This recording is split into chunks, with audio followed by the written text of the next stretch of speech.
news from Penang where two construction workers lost their life in a separate falls at different sites. One worker fell from an 18-meter height in Kepala Batas and another from the 8th floor in Bayan Lepas.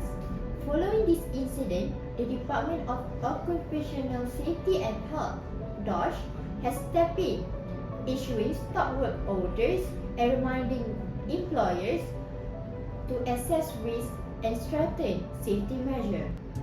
Hello everyone and welcome back to Stay Safe at Heart. I'm your host, the moderator. Now, more than ever, it's crucial to focus on safety, especially when working at height. We got an amazing lineup of experts here to share some insider tips. So, let's dive in. First up, we have our safety officer, the guardian of all things secure on site. Good to have you here. Thanks, moderator. Safety is the best policy, and I'm here to make sure everyone keeps it that way. And next, joining us with some medical expertise, we have our healthcare provider who specializes in occupational health. Happy to be here. When it comes to safety, taking care of your health on site is critical.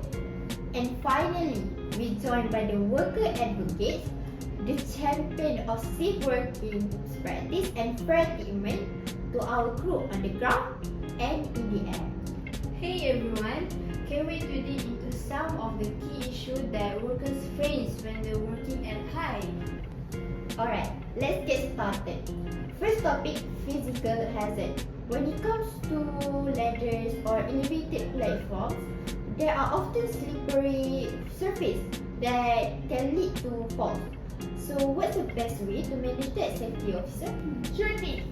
Slick surfaces are no joke. If you are working at height and there's any kind of moisture or oil, you are facing a serious fall risk.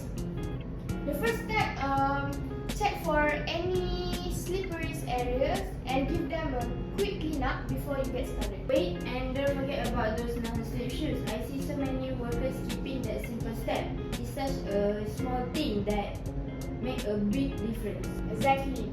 If you are working on the ladder, make sure it's stable and secure. Safety starts with preparation. Solid advice. Alright, next up, machinery hazard. Safety officer, you back on this one too.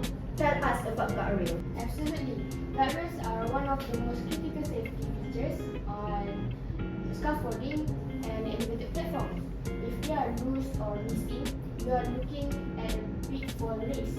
My advice is make it part of your routine to check on all guardrails before starting any work.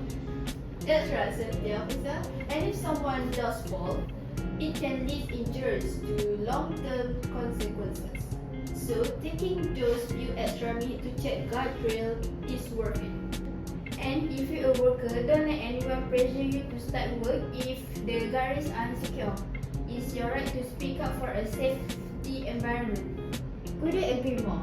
Next, let's talk about biohazard. Healthcare provider, you are. Happy to.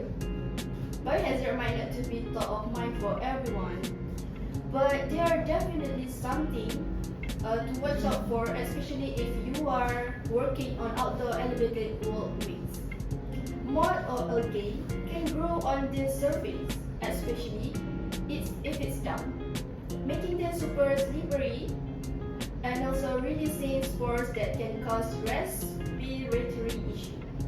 So, what's the best way to handle this? Two things.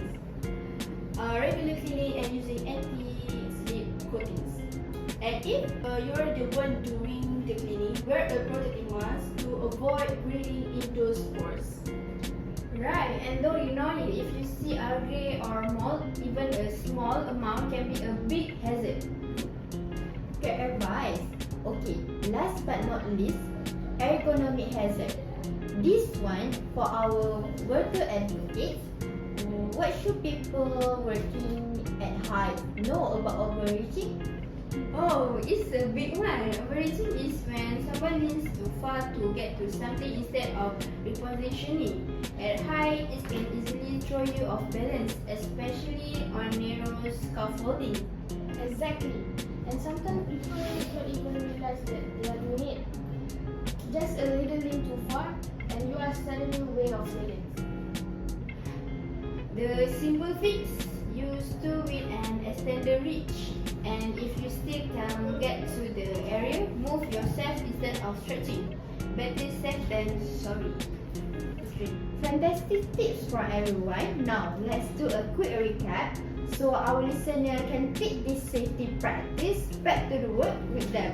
Safety officers, start us off. Sure. Step 1, always check for any slippery areas and wear non-slip shoes. Keep outdoor walkways clean of mold and algae, and wear a mask if you are cleaning to avoid spores. Yeah. And don't overreach.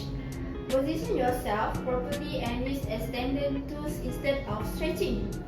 That's a wrap. Big thanks to our safety officer, healthcare provider, and worker advocate for joining us today.